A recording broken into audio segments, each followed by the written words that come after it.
Hello madlang people. Hello guys. Maayong udto sa tanan.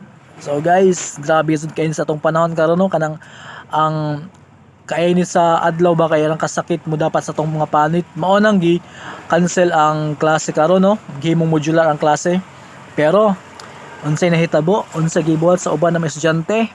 Kanang uban mga estudyante diha.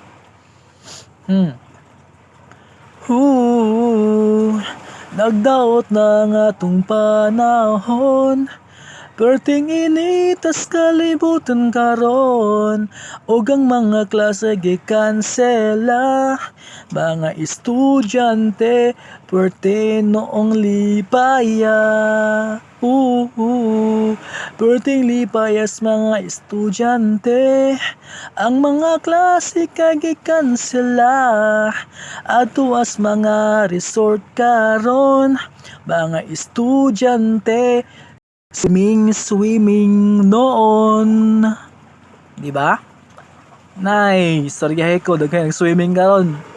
Tungod sa kainit, ang mga module naghuwat, giwagi pangansiran.